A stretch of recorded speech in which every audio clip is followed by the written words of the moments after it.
بسم الله الرحمن الرحيم. الحمد لله الذي هدانا لهذا وما كنا لنهتدي لولا أن هدانا الله. الحمد لله الذي من علينا بفضله العميم، وإذ من علينا بمحمد أفضل الخلق فهدانا إلى دين الحق واهدنا الصراط المستقيم.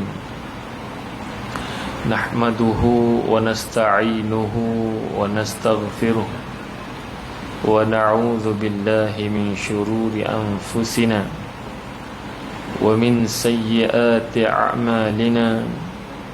من يهده الله فلا مضل له ومن يضلله فلا هادي له.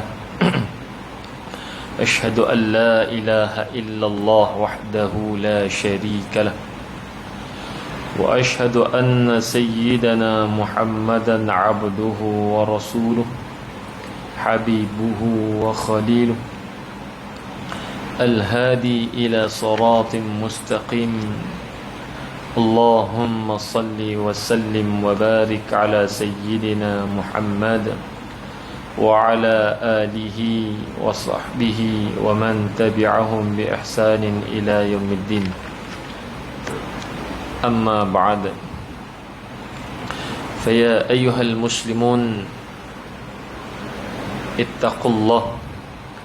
أوصيكم ونفسي بتقوى الله فقد فاز المتقون. وقال الله تعالى في كتابه الكريم: يا أيها الذين آمنوا اتقوا الله حق تقاته ولا تموتن إلا وأنتم مسلمون.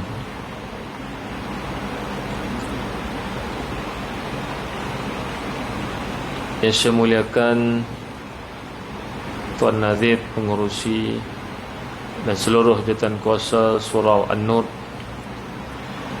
dan tidak dilupakan yang diraikan para alim ulama, para tuan guru, para asatidah, tuan-tuan, puan-puan dirahmati Allah Ta'ala Azza wa Jal. Kita merafakkan setinggi-tinggi rasa syukur pada Allah Subhanahu wa Ta'ala dengan limpah kurnianya. Kita masih lagi diberikan kekuatan, diberikan kesihatan, dan hati jiwa kita ini masih lagi dituntun oleh Allah Ta'ala di atas jalan hidayahnya. Moga-moga kita terus istiqamah untuk melakukan amal saleh. Lebih-lebih lagi, kita ini dalam satu tahap ataupun level yang terbaik, kerana baru sahaja selesai daripada mendapat tarbiyah di Madrasah Ramadan. Moga-moga Madrasah Ramadan yang lepas itu banyak memberi impak dalam konteks keimanan kita, dalam konteks akhlak kepada kita, dalam konteks amal ibadah kita kepada Allah Subhanahu wa Ta'ala. Jadi segala amal, apa yang kita kerjakan, apa yang kita lakukan dalam bulan Ramadan, berterusanlah kita melaksanakannya pada bulan-bulan yang seterusnya, sehinggalah kita diberikan izin oleh Allah Subhanahu wa Ta'ala untuk buat sekian kalinya bertemu dengan Ramadan lagi, insya-Allah. Allahumma sallimna Ramadan, Allahumma sallimna Ramadan, Allahumma sallimna Ramadan, wa sallim Ramadan lana birahmatik ya arhamar rahimin. Dan dalam masa yang sama, kita sudah pun berada di akhir. Hari ni berapa hari bulan? 30 tak? Esok dah masuk 1 Zulqa'dah. Tak? Maknanya ni masuk ni malam 1 Zulqa'dah dah ni. Habis dah Syawal. Tak ada hak terkejut pun tak ada dah. Hak terkejut tu sebenarnya satu, awam marah pada Jabatan Mufti. Kita tak layak nak marah Jabatan Mufti, tuan-tuan, sebab dunia makin canggih. Bila kata dunia makin canggih, kita kena faham fiqh juga mendahului dunia canggih. Sebab itu qarinah, perkara-perkara baru dalam satu proses untuk menegakkan fiqh itu juga diambil kira. Seperti alat bantu. Seperti dulu, kalau orang dulu tengok dengan mata kasar, boleh jadi tengok dengan mata kasar tu kita puasa lambat 3 hari boleh jadi. Tu kaedah dari sudut ulum sainsnya, kan. Jadi bila dunia semakin canggih, ada teropong, dan ada teropong yang boleh mengesan lebih awal, ya, anak bulan itu yang keluar. Sebab tu tak pelik benda ni, tuan-tuan. Sebenarnya benda ni tak pelik. Moga-moga kita sentiasa dirahmati Allah Subhanahu wa taala. Yang penting amal ibadah, keimanan kita ni sentiasa kita pelihara pada Allah Subhanahu wa taala. Dan moga-moga tuan-tuan alhamdulillah telah pun selesai menunaikan puasa sunat Syawal 6 hari itu, insya-Allah, dan juga sebagai menampung kelompongan ataupun kekurangan dalam puasa Ramadan. Man sama Ramadan thumma atba'ahu sittan min Syawal kana kasyamid dahri atau kama qala sallallahu alaihi wasallam. Nabi sebut, siapa yang berpuasa Ramadan kemudian diikutinya dengan 6 hari dalam bulan Syawal, iaitu dia mengerjakannya pada 2 Syawal sehinggalah kepada 30 Syawal. Syawal itu hari dikatakan waktu tahrim untuk berpuasa, sebab itu adalah hari raya pertama. Maknanya kita tidak dibenarkan untuk berpuasa Syawal. Jadi seolah-olah kata Nabi sallallahu alaihi wasallam, dia telah pun berpuasa selama 1 tahun. Dalam setahun itu dia tak pernah berhenti puasa. Lalu kata para ulama menyebut antara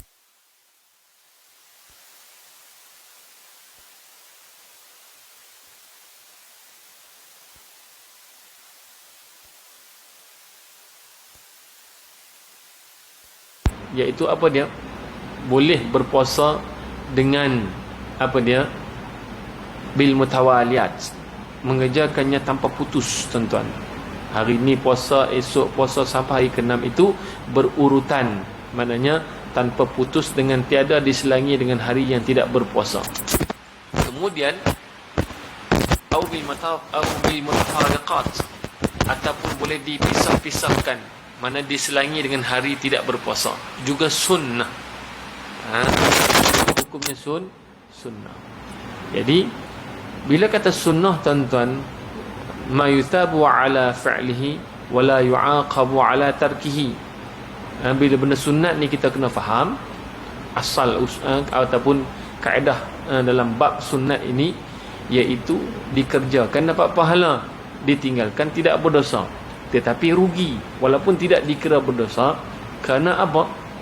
Puasa 6 ini sebenarnya adalah untuk menampung. Macam kita mengerjakan solat sunat rawatib. Perkara sunat ini bila datangkan Nabi ni mesti ada sebab-sebabnya bila dikapitkan dengan Ramadan contohnya tu. Tak? Maknanya di situ sebagai penyempurnaan puasa Ramadan.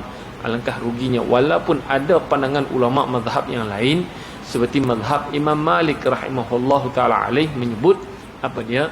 Berpuasa sunat Syawal 6 hari dalam bulan Syawal itu kalau dikerjakan setiap tahun hukumnya makruh. Kita pula lega, aku tak puasa tahun ni. Mazhab Imam Malik kata makruh. Kita jangan salah faham. Sebab apa? Apa usul dalam keadaan Imam Malik ini?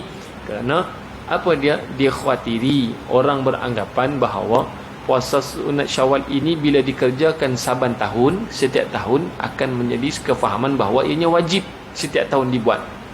Sebab tu tidak digalakkan untuk dilakukan setiap tahun di sisi mazhab Imam Malik, guru kepada Imam Syafi'i. Tetapi berbeza usulnya dalam kaedah mazhab Imam Syafi'i, maknanya setiap tahun tanpa putus dikerjakan itu sunnah. Sebab apa?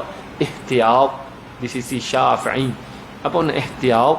Maknanya hati-hati di sisi mazhab Imam Syafi'i itu adalah kerana untuk menjadikan puasa Ramadan itu sempurna. Tapi ada kaedah yang sama diguna pakai oleh Imam Syafi'i seperti kaedah yang digunakan oleh Imam Malik dalam bab solat fardu subuh hari Jumaat, iaitu makruh hukum kita imam membaca surah As-Sajdah dan surah Al-Insan setiap hari Jumaat tanpa henti, tanpa putus. Setiap Jumaat baca, setiap Jumaat baca, tak pernah tinggal. Maka hukumnya makruh di sisi mazhab Imam Syafi'i. Dan juga kalau kita lihat kesesuaian di negara kita pun memang tak sesuai untuk dibaca setiap minggu hari Jumaat, sebab ada waktu subuh tu lewat. Mana? Jadi sebab itu kaedah ini kita kena faham. Samalah juganya, iaitu dikhawatiri orang beranggapan macam wajib dah pula baca surah As-Sajdah dan juga surah Al-Insan itu setiap subuh Jumaat itu. Jadi insya-Allah moga-moga kita berjaya melaksanakan puasa sunat Syawal itu. Boleh tak digabungkan qada dengan sunat Syawal tu? Boleh tak? Boleh tak? Boleh. Harus yustahab kata ulama, tapi ada syarat. Ulama bawa mari syarat. Mereka yang layak untuk gabungkan qada dan juga puasa sunat itu adalah qada itu yang ditinggalkan puasa dalam bulan Ramadan itu bukan dengan sebab yang tiada kebenaran syarak. Faham nak maksud saya? Contohnya dia tinggalkan puasa itu ada sebab syarak, seperti perempuan lazimnya ada haid. Kita sakit, bukan kita sengaja buat sakit. Memang kita sakit, tak boleh nak berpuasa pada hari tersebut, maka kita tinggalkan. Maka orang sebeginilah yang layak, yang berhak untuk berpuasa qada dengan menggabungkan puasa sunat 6 hari dalam bulan Syawal. Tapi sebahagian ulama mazhab Syafi'i pula sebut aula bil firaq. Aula maknanya lebih baik dipisahkan. Maknanya jangan digabungkan di antara qada dan juga sunat itu. Dan kemudian pula ulama sebut orang yang meninggalkan puasa Ramadan tanpa ada sebab syarak, malah puasa. Contohnya tinggal 3 hari dia malah nak puasa, saya tak apa, sakit pun tak, apa pun tak, dia tak mau puasa.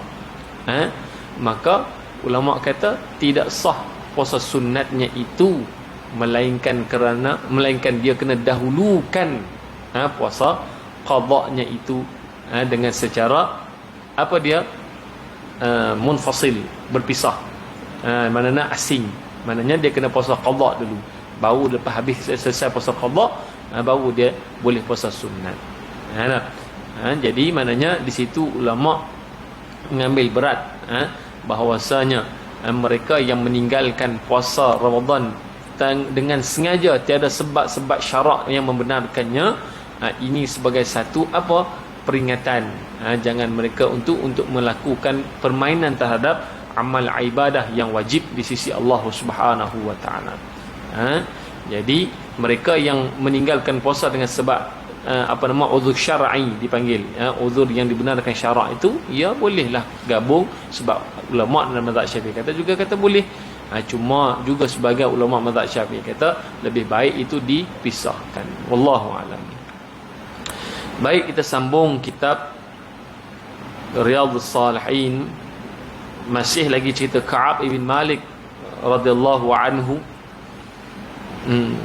Qala Ka'ab, falamma balaghani anna Rasulullah sallallahu alaihi wasallam qad tawajjaha qafilan min Tabuk, hadarani bathi fatafiqtu atadhakkarul kadhib. Bila mana dia tahu, tuan-tuan ingat balik tak cerita tu? Ka'ab ni dia tak mau pergi, dia menguzurkan diri untuk tidak pergi ke perang Tabuk. Ingat lagi cerita tu? Okey, sekarang ni dah masuk, Nabi dah nak patah balik dah. Nabi bila mana dia tahu qad tawajjaha qafilan min Tabuk, maknanya dapat berita sungguh sedang tawajjah, sedang menuju kembali ke kota Madinah daripada Tabuk itu, hadarani bathi, dia kata datang dalam diri aku ini bathi, terlintasnya atadzakkarul kadhib, aku nak berbohong.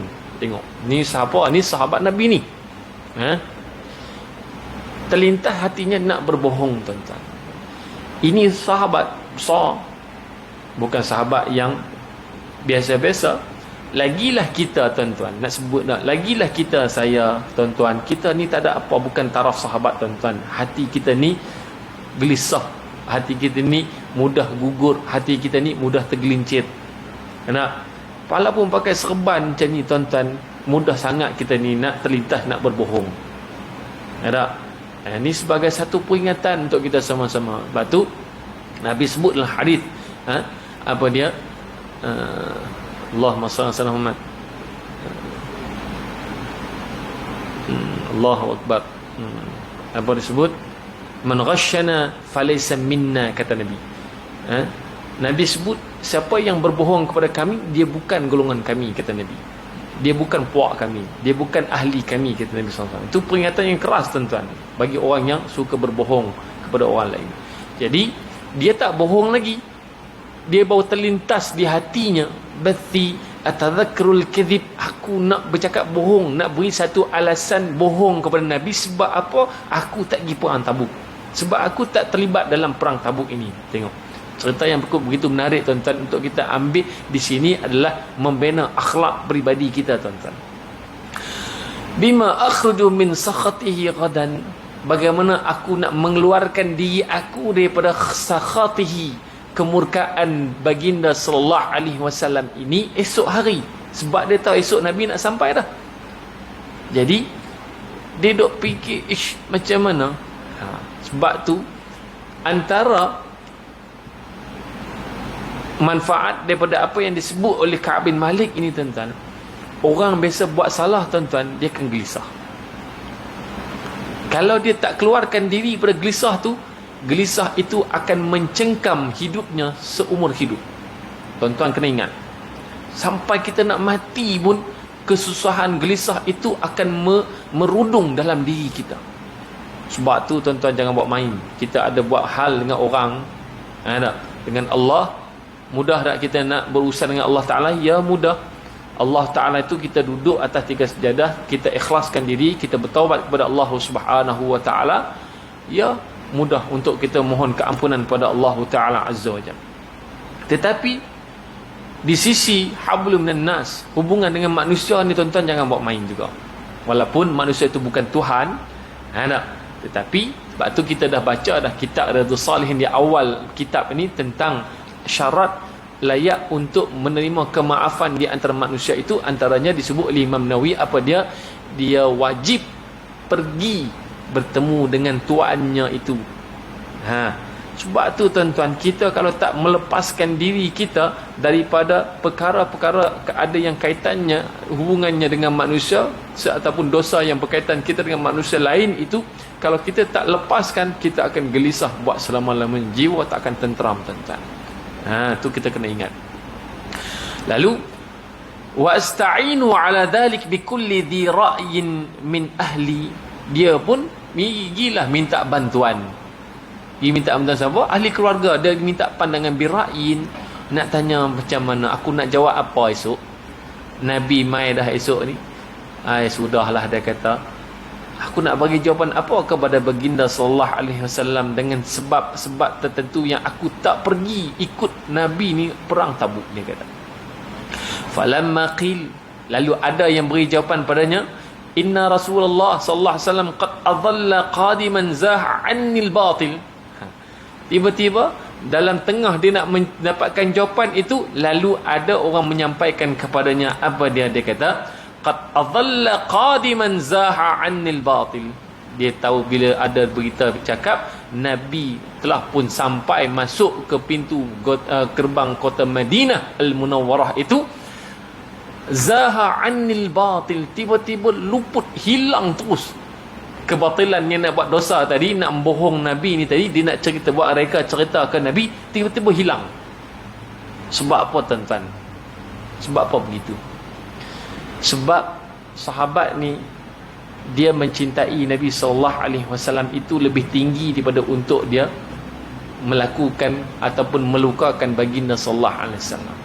Sebab tu Allah Ta'ala pelihara sahabat ni tadi. Apa dia?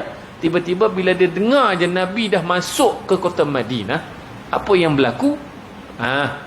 Zah'anil batil, tiba-tiba macam dicabut, rentak, pup, hilang terus. Terus datang macam seolah-olah keberanian untuk bercakap benar je. Nak cakap benar pun bukan benda senang. Hatta araftu anni lam anju minhu bi syai'in abadan. Tak ada satu benda pun yang boleh menyelamatkan aku daripada apa yang aku buat ni. Sekarang ni yang aku tak pergi perang Tabuk dengan Nabi sallallahu alaihi wasallam ini, fa ajma'tu sidqahu, aku himpunkan seluruh jiwa ragaku ini untuk cakap benar. Tuan-tuan, kita kena usaha. Bila kita buat salah ke orang, tuan-tuan, duduk di tiga sejadah, semayang hajat, tuan-tuan, himpunkan dalam diri kita ni kebenaran untuk kita nak buat cakap benar. Kita nak mengakui. Bukan senang nak mengaku salah, tuan-tuan. Sebab itu dalam surah Al-Baqarah, Allah Ta'ala sebut thumma qasat qulubahum. Apa ayat itu? Lupa dah. Jangan tentang Bani Israel nak sebut sikit. Sebab apa Bani Israel dan cerita ni, tuan-tuan? Tuan-tuan tengok yang tuan-tuan tengok apa bila kes apa nama pergi minta qalu du'a lana rabbaka yubayyin lana ma hi. Tuan-tuan tahu tak cerita tu? Kenapa mereka pergi minta Allah Ta'ala suruh pergi sembelih lembu? Lembu tu untuk tujuan apa sebenarnya? Kalau kita tengok cerita asal dia, tuan-tuan, asal cerita itu daripada awalnya, kalau kita tengok, wa idh qala Musa liqaumihi innallaha ya'murukum an tadhbahu baqarah. Bila Allah perintahkan Nabi Musa pada kaumnya untuk sembelihkan al-baqarah. Sebab apa sembelih baqarah tu? Tuan-tuan kena tengok tafsir. Sebab tu kalau kita baca Al-Quran macam tu, kita tak faham, tuan-tuan. Apa sebenarnya cerita tiba-tiba Yesus sembelih lembu tu? Sebenarnya, tuan-tuan, asbab nuzul ayat ini adalah menceritakan kisah Musa ini. Bukan asbab nuzul, kisah yang dibawakan kepada Nabi sallallahu alaihi wasallam, iaitu apa dia? Hal tentang Bani Israel ini, ada seorang lelaki tua yang kaya. Dalam tafsir sebut ada seorang lelaki tua yang memiliki tanah yang banyak. Lalu anak beranak dan termasuklah anak menakan anak buahnya pun semua pakat berebut nak dapatkan harta tanah daripada lelaki tua ni, syekh ini. Lalu sebab tunggu dia lama, macam tak berapa, orang kata macam tak mati-mati lagi, akhirnya mereka bunuh lelaki tua ni tadi.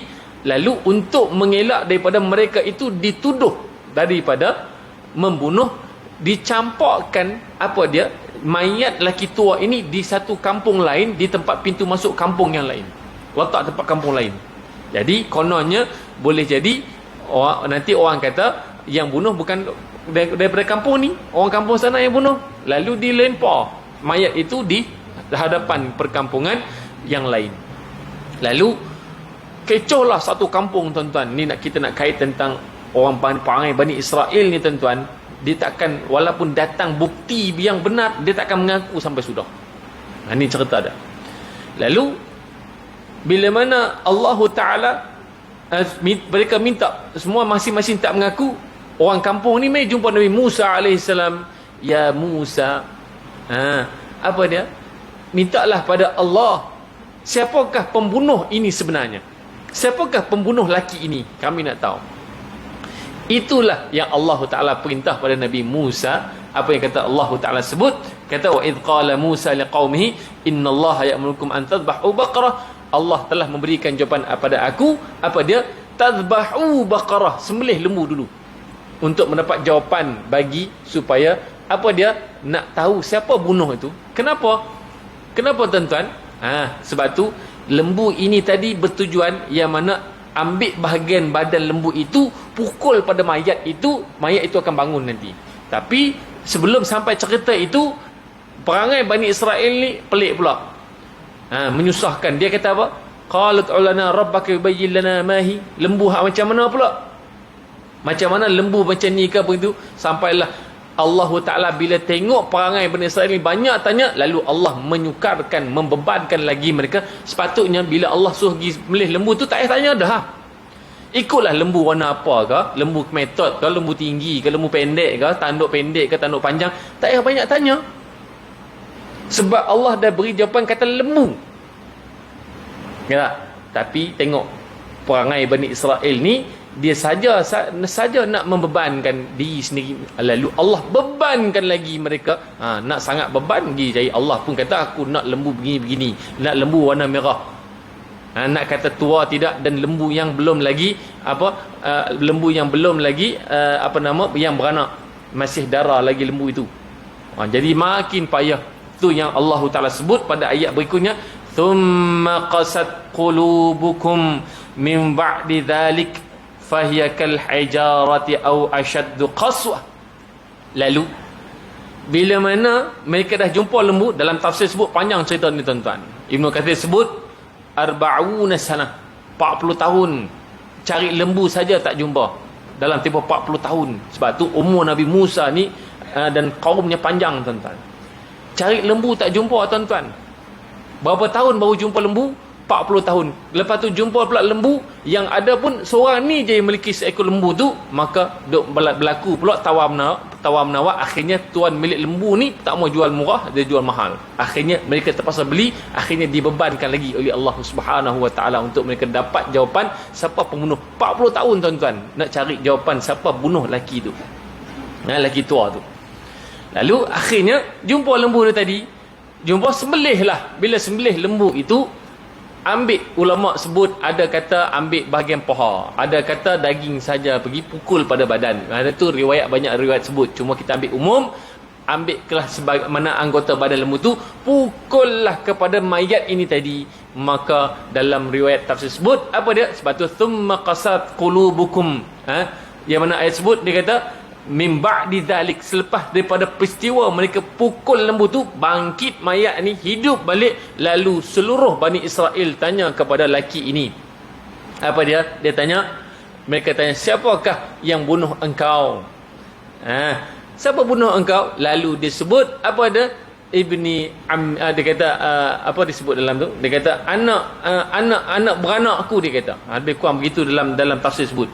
Anak benakan aku pun ada juga. Dia banyak riwayat disebut begitu. Maknanya beri jawapan dan disebut nama fulan bin fulan, fulan bin fulan. Satu-satu nama disebut oleh mayat yang telah mati tadi, hidup kembali. Lepas daripada sebut nama tu tuan-tuan, akhirnya dia pun dimatikan kembali oleh Allah Subhanahu Wa Taala. Lalu kemudian, itu yang Allah Ta'ala sebut pada ayat ini. Apa dia? Kalau kita lihat kepada ayat sebelum itu, apa dia? Kalau kita tengok, cuba ayat tengok sebelum, faqul natribuhu bi ba'dihha, maka kami perintahkan mereka itu pukul bi ba'dihha, sebahagian daripada tubuh anggota lembu tadi, atas mayat itu. Kadzalika yuhyillahul mauta, begitulah Allah menghidupkan kembali yang telah mati. Itu cerita laki tadi, laki tua yang telah mati tadi, yang kaya, akhirnya hidup kembali lepas dipukul dengan bahagian anggota badan lembu yang disembelih itu tadi. Wa yurikum ayatihi, dan mereka melihat dengan biji mata mereka sendiri tanda-tanda kebesaran Allah Subhanahu. Bukti mukjizat dah tu. Mukjizat tu dikatakan antara mukjizat Nabi Musa AS, dah bawa mari depan mata. Lalu bila kata begitu, la'allakum ta'qilun, moga-moga mereka itu orang yang berakal. Tapi pas sudah mereka tak mengaku. Bila kata tak mengaku tu, kemudiannya barulah Allah kata thumma qasat qulubukum, kerah hati kamu ni jadi macam batu. Lalu Allah buat perumpamaan, Allah nak kutuk, Allah nak menghina Bani Israel ni. Tengok Allah guna ayat yang begitu cantik tuan-tuan. Apa kata Allah? Thumma qasat qulubukum min ba'di dhalik fahiya kal hijarah, hati mereka ni telah menjadi batu.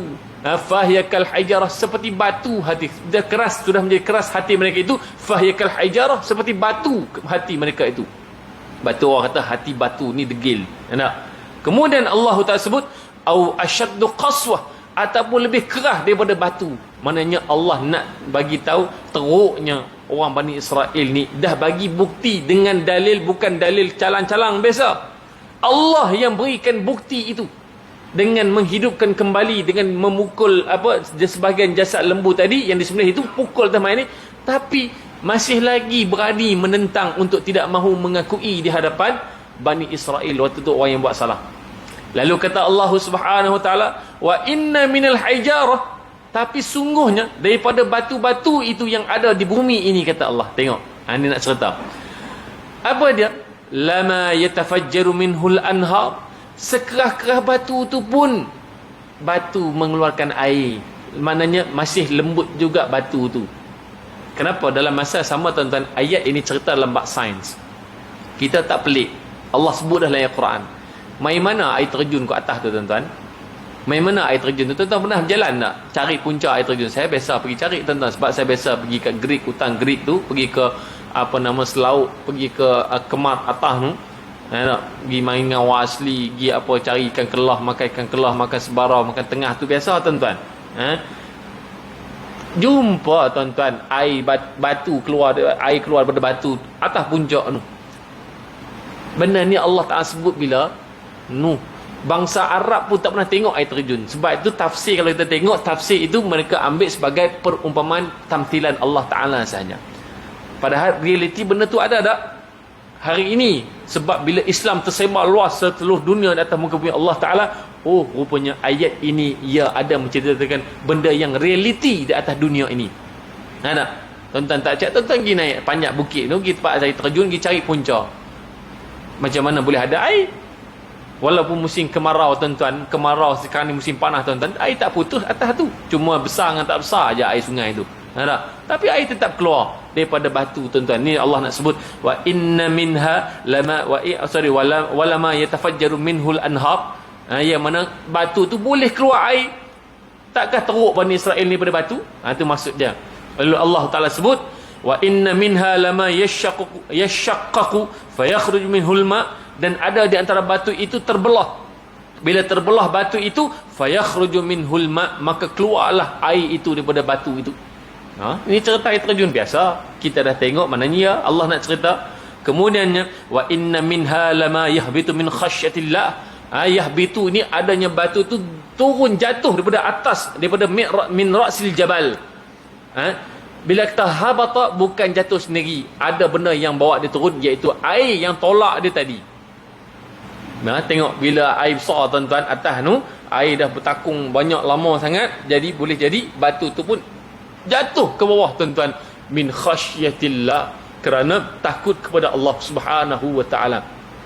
Batu yang kerah tu pun hak besar gerabak atas tu pun kena tolak air yang ibarat air tu lembut, air tu sifatnya cair, tuan-tuan, boleh tolak batu tu pun, maknanya masih lembut juga batu tu berbanding hati Bani Israel. Tengok Allah buat perumpamaan yang begitu cantik.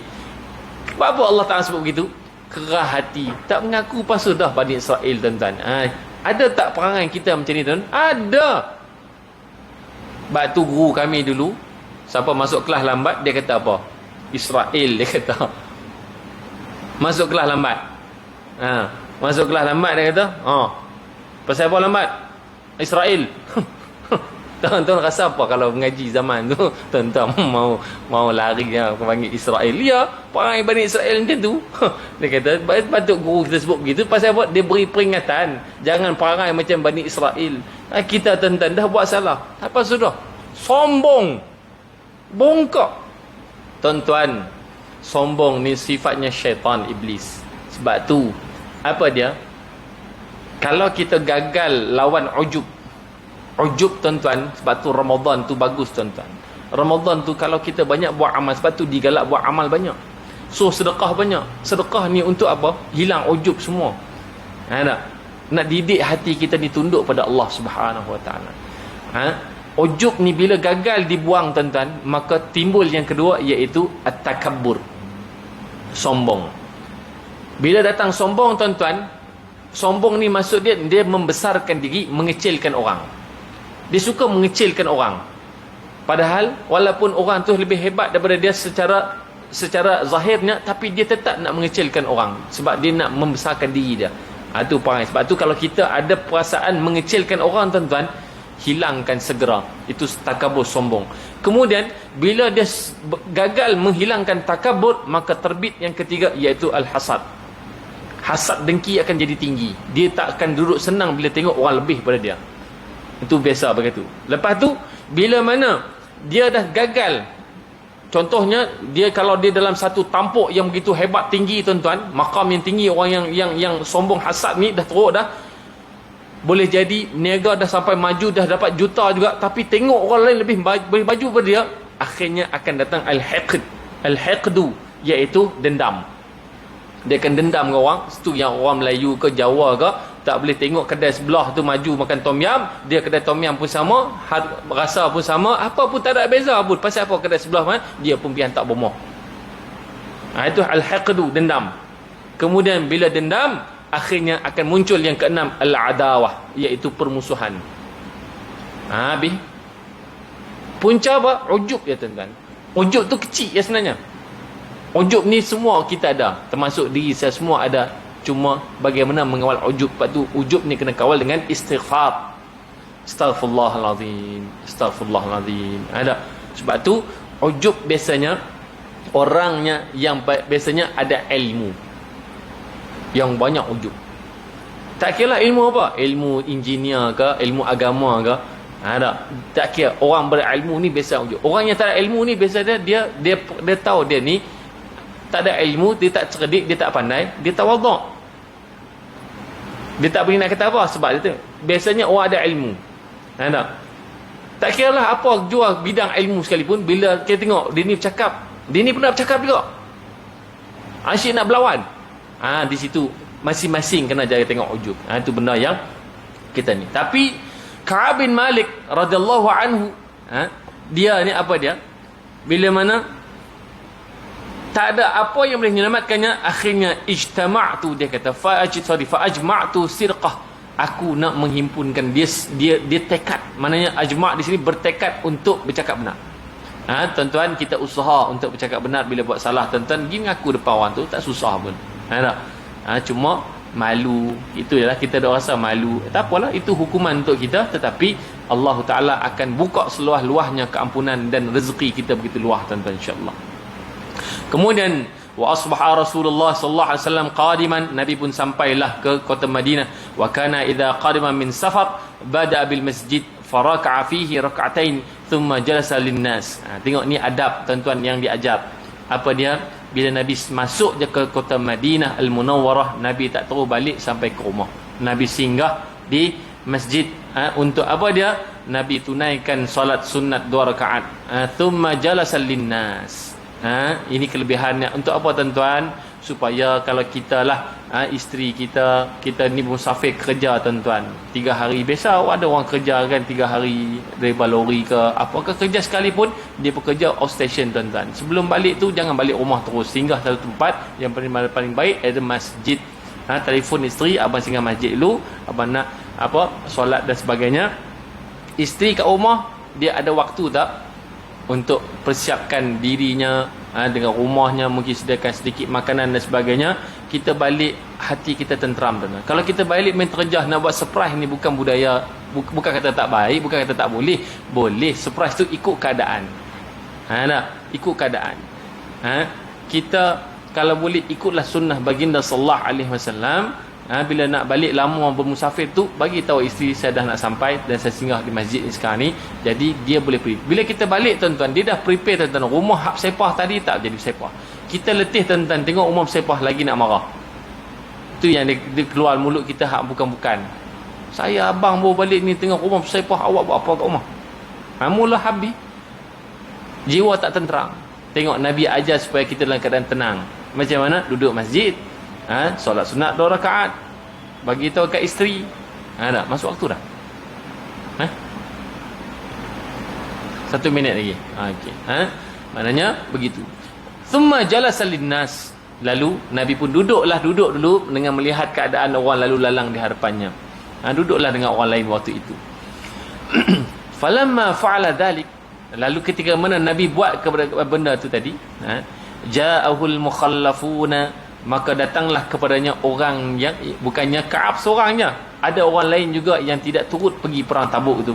Al-mukhallafun ya'tadziruna ilaihi wa yahlifuna lahu. Mereka itu minta mohon keuzuran. Minta keuzuran maknanya beritahu apakah keuzuran mereka kepada Nabi sallallahu alaihi wasallam.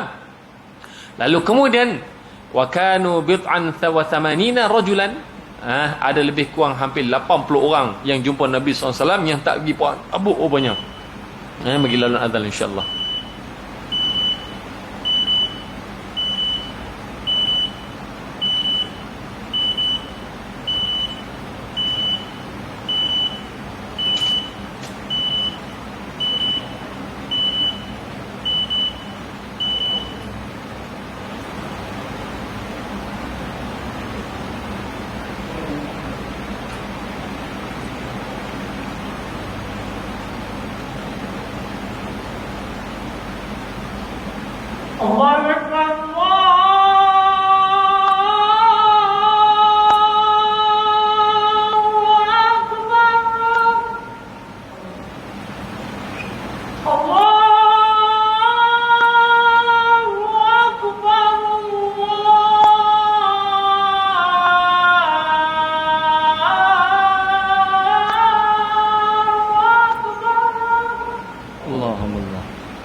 Baik sikit tuan-tuan. Faqabila minhum ala niyatahum wa bay'ahum wastaghfara lahum wa wakala sarairahum ila Allah Ta'ala. Akhirnya Nabi terima permohonan keuzuran mereka. Sebab apa alasan-alasan mereka tu mereka beri kepada Nabi sallallahu alaihi wasallam. Lalu mereka itu pun Nabi pun membai'ahkan mereka itu, dan Nabi mohonkan keampunan bagi mereka kepada Allah Subhanahu wa taala. Maknanya selesai begitu jelah. Hak yang 80 orang tu, maknanya secara zahirnya orang tu dah sebut dah, kita nak kata dia bohong tak boleh tuan-tuan. Dia macam ni.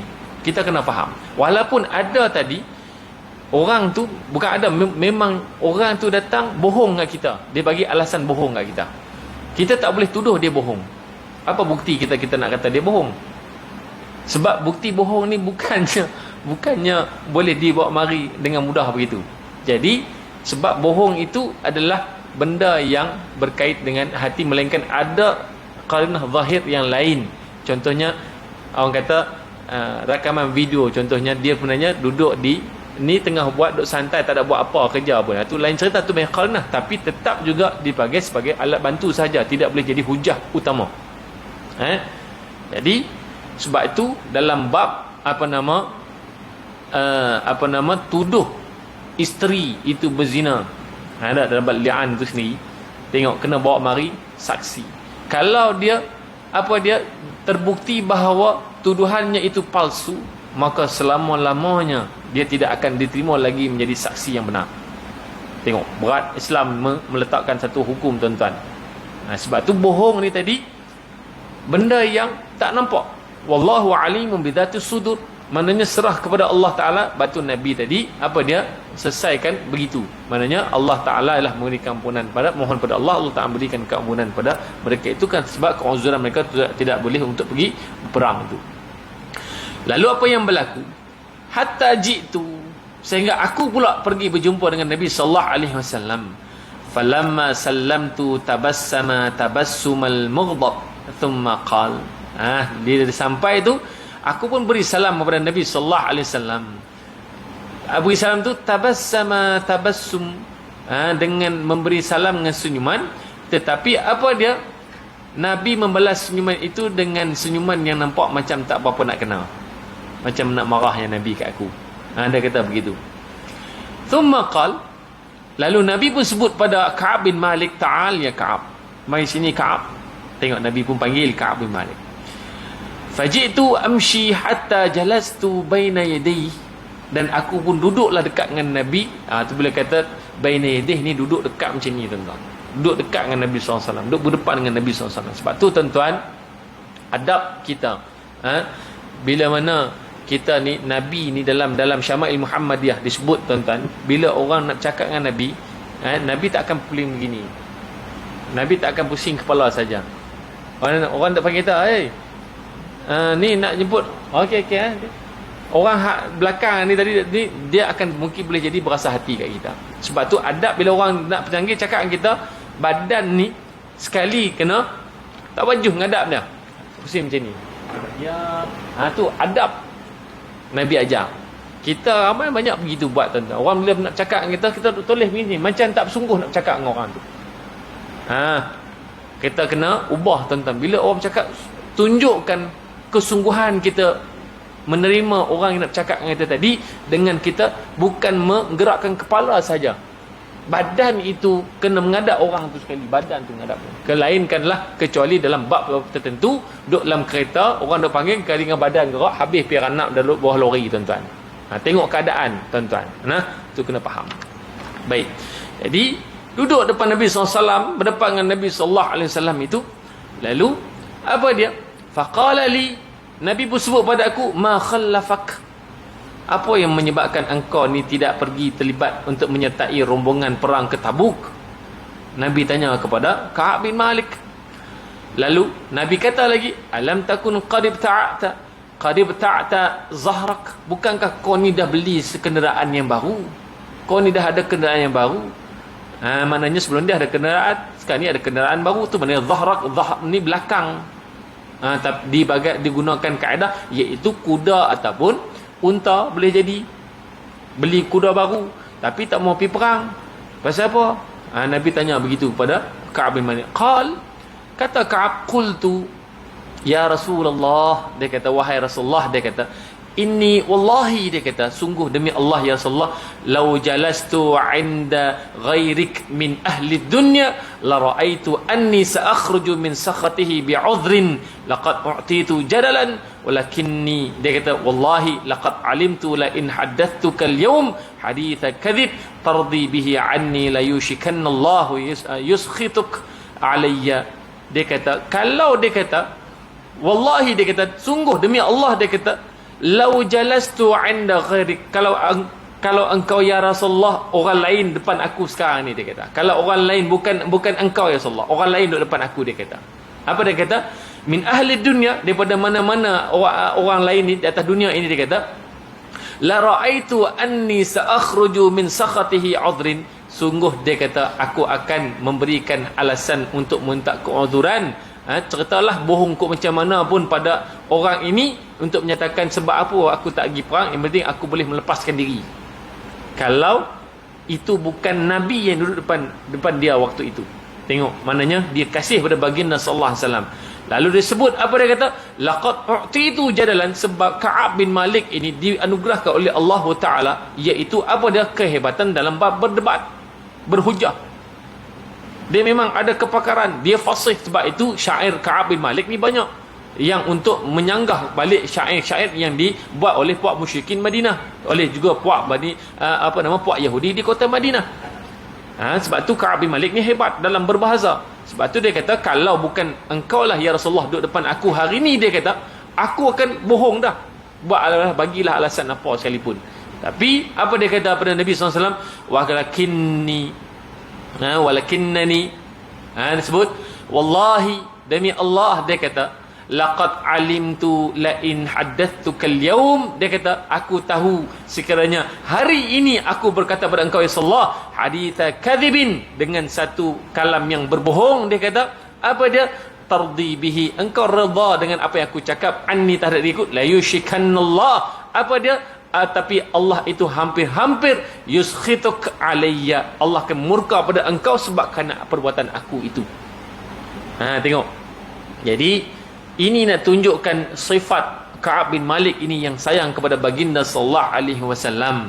Lalu bila dia kata begitu, bila dia sebut begitu tadi, wa in haddathtuka haditha sidqin, dia kata kalaulah aku berkata benar ya Rasulullah, tajidu alayya fihi inni la arju fihi uqballah ya azza wa jal, maka aku akan tahu, dia kata engkau ni akan berikan apa, serahkan kepada Allah Ta'ala untuk menentukan apakah hukuman bagi atas diriku dengan kebenaran, dengan aku bercakap benar pada hari ini.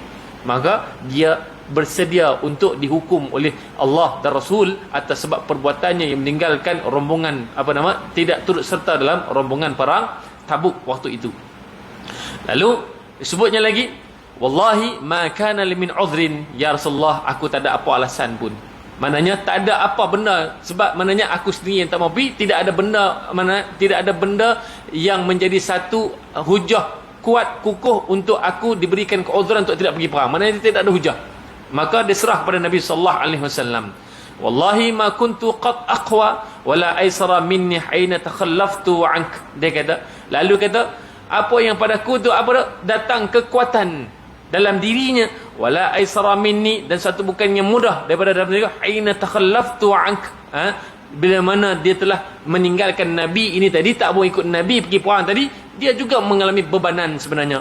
Tapi sebab kerana kekuatan dalam dirinya, kekuatan dalam dirinya itu semakin lemah, dia tak boleh ikut Nabi. Kenapa? Cerita hak mula-mula kita cerita apa? Dengan kebun dia sedang duk masak rendang buah tamar, dengan memiliki dua kenderaan, satu kenderaan baru, sebelum ni ada satu kenderaan, beli kenderaan baru, dah ada dua kenderaan. Jadi hatinya tu terkait sangat dengan apa yang ada nak ditinggalkan itu, jadi membebankan dia untuk pergi perang waktu itu. Lalu disebutlah lagi pada Nabi sallallahu alaihi wasallam, lalu Nabi kata faqala sallallahu alaihi wasallam amma hadha faqad sadaqa, kalau begitu maka engkau telah berkata benar wahai Ka'ab bin Malik. Faqum, dia kata bangun wahai Ka'ab bin Malik, hatta yaqdiyallahu fik, tunggulah sehingga Allah Ta'ala menentukan apa dia hukuman yang akan dikenakan atas engkau. Wasara rijalun min Bani Salimah, ini sambunglah cerita, kemudian kita akan sambung Bani Salimah ni ada yang buat cadangan pandangan, maka dia nak terjebak lagi, nak berbohong pada Nabi buat kali yang kedua. Kita tunggu episod seterusnya, seperti macam cerita episod dalam drama TV3. Wallahu ta'ala alam. Ada soalan tanya tuan-tuan? Tak ada InsyaAllah cukup sekadar itu tuan-tuan. Cerita dia panjang, hadis tu panjang tuan-tuan. Sikit-sikit tak apa, yang penting kita ambil kefahaman sikit-sikit. Mudah-mudahan ada manfaat kebaikan untuk kita insyaAllah. Jadi cukup sekadar itu. Aku liqauli hadza astaghfirullahal azim li wa lakum. Wassalamualaikum warahmatullahi wabarakatuh.